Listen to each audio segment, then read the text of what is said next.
अस्सलाम वालेकुम।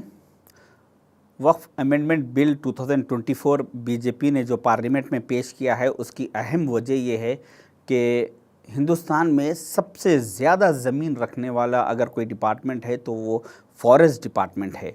उसके बाद दूसरे नंबर पर रेलवे डिपार्टमेंट है जिसके पास सबसे ज़्यादा ज़मीन है, और उसके बाद तीसरे नंबर पर सेंट्रल गवर्नमेंट का जो डिफेंस है उनके पास है, और चौथे नंबर पर हिंदुस्तान में सबसे ज़्यादा ज़मीन है तो वो वक्फ बोर्ड के पास है।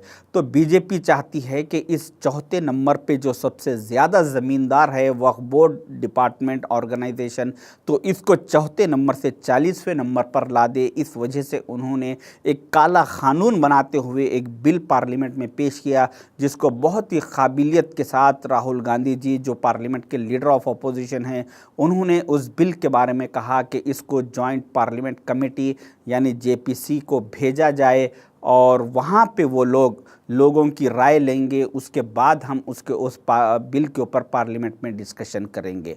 तो जैसे ही इस बिल को राहुल गांधी जी के कहने पर जेपीसी को भेजा गया, तो वहाँ पर मुस्लिम ऑर्गेनाइजेशन जैसे कि मुस्लिम पर्सनल लॉ बोर्ड है और जमीयतुल उलमा है और कई ऐसे मुस्लिम ऑर्गेनाइजेशंस जेपीसी से रुजू हुए और उन्होंने इस बिल को अपोज़ किया। और अपोज़ करने के बाद मुस्लिम पर्सनल लॉ बोर्ड ने कहा, एक मेल आईडी उन्होंने तैयार की, एक स्कैनर तैयार किया, जिस स्कैनर को हमें चाहिए कि स्कैन करके अगर हम मुस्लिम पर्सनल लॉ बोर्ड को मेल करेंगे तो वो कितने करोड्स ऑफ मेल उनको रिसीव हुए, वो मेल्स वो बताएंगे कि देखो इतने करोड्स ऑफ लोग इस बिल को अपोज कर रहे हैं। वो मेल्स जेपीसी को बताया जाएगा, और उसके बाद वो एतराज़ात को देखते हुए वो लोग पार्लियामेंट में इसको बोलेंगे कि इतने करोड्स ऑफ लोग इसके ख़िलाफ़ है, लिहाजा इस बिल को रोक दिया जाए, ख़त्म कर दिया जाए।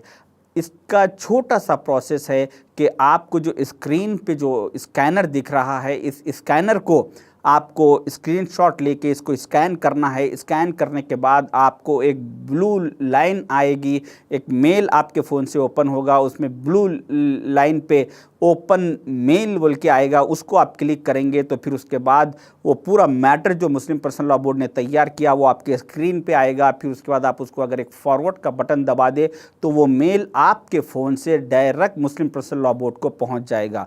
उससे फ़ायदा ये होगा कि करोड्स ऑफ मेल अगर आएंगे तो वो मेल्स के डिटेल्स मुस्लिम पर्सनल लॉ बोर्ड जेपीसी को यानी जॉइंट पार्लियामेंट कमेटी को बताकर इस बिल को रोकने में कामयाबी हासिल कर सकते हैं। ये प्रोसेस सिर्फ़ और सिर्फ 5 से 6 सेकंड का है। अगर हम 5 से 6 सेकंड का प्रोसेस करने के लिए हमारे पास वक्त नहीं है तो फिर आप तैयार हो जाइए कि इस मुल्क में जो 3 लाख से ज़्यादा मसाजिदें हैं, हज़ारों खानखाएँ हैं और 10 लाख एकड़ से ज़्यादा जो वक्फ की ज़मीन है, ये सब कुछ तबाह होने से फिर कोई नहीं रोक सकता। आप इसको इतना गफलती में या इतनी आसानी से मत लीजिए और अपना 5 से 6 सेकंड का प्रोसेस करके इसको इमीडिएट फॉरवर्ड कीजिए, क्योंकि कल यानी 13 सितंबर को इसकी आखिरी तारीख़ है। कल जुमे की नमाज के बाद हर मसाजिदों में ऐलान कीजिए और मसाजिदों के बाहर वहाँ के ज़िम्मेदार नौजवान कमेटियाँ वाले एक 4-5 काउंटर लगाइए, टेबल्स लगाइए, उस पे स्कैनर की फ़ोटो रखिए और लोगों को गाइड कीजिए कि सिर्फ इसको स्कैन कीजिए, और जो भी मुसल्ली नमाज के बाद बाहर निकलेंगे उनको कहिए कि आप स्कैन करके ही जाइए। तो वो लोग स्कैन करके मेल करके जाएंगे, तो इससे करोड्स ऑफ लोगों का अगर जाएगा तो इससे बहुत बड़ा फ़ायदा होगा। वरना अल्लाह ताला का भी निज़ाम है कि वो गाफिलों की मदद नहीं करता। अगर आपके पास 5 सेकंड का वक्त नहीं है तो फिर आप सूरह अर्राद की में अल्लाह ताला सूरह नंबर 13 और आयत नंबर 11 में अल्लाह ताला फरमाते हैं कि मैं उस कौम को नहीं बदलता जो ख़ुद अपने आप को नहीं बदलना चाहती। तो इस वजह से हमें चाहिए कि अपने आप को बदलें। हमारे टाइम में से सिर्फ एक 6 सेकंड का वक्त निकाल के इस मेल को फॉरवर्ड कीजिए। जो बाहर NRIs है, दुबई, सऊदी, अमेरिका, जहाँ पर भी हिंदुस्तानी रहते हैं, उन सब के चाहिए कि इस मेल को, स्कैनर को फॉरवर्ड कीजिए। कम से कम इस वीडियो को फॉरवर्ड कीजिए। आप करने के बाद आपके घर के जितने फ़ोन्स हैं उन सारे फ़ोनों से ये स्कैन कराइए और मेल फॉरवर्ड कीजिए।